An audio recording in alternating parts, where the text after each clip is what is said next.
তোর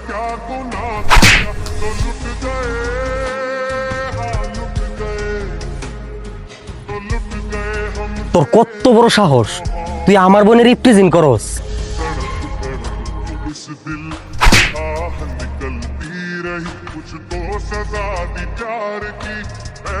তোর বোনের আমি ইটিজিং করছি না, ভালো লাগে তাই ফেমের অফার দিছি। তুই একটা কথা ভুলে যাস না, তোরে আমি আমার বন্ধু বানাইছি, আমার এলাকার জায়গা দিছি, তোর বিপদে আপদে আমি তোর পাশে খাড়াইছি। তোর এলাকা দেখে কি হয়েছে, মারবি? পালাইতারতি না।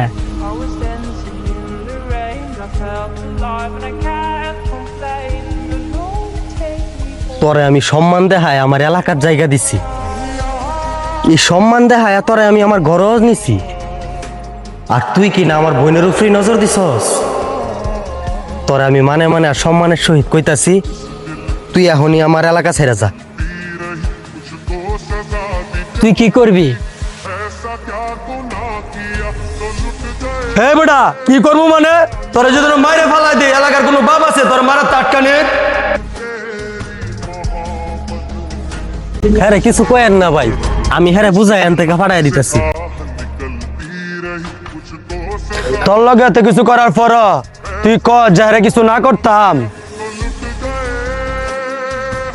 এত চরম লেভেলের একটা বেদ, শুধু তোর দিকে তাকায় হ্যাঁ এতদিন পরে কোনো কিছু কইছি না।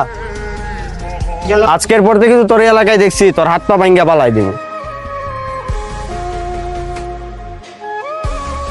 হৃদয়, তোমাকে একটা কথা বলি, এলাকার বাইরের বন্ধু এলাকার বাইরেই রাখবা, এলাকার ভিতরে না প্রশ্রয় দিবা না।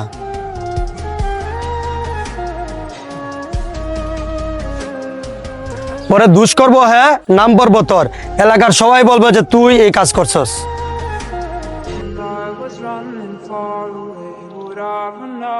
ঠিক কইছেন ভাই, বন্ধু তো শরমে কারো কাছে কইতেও পারি না।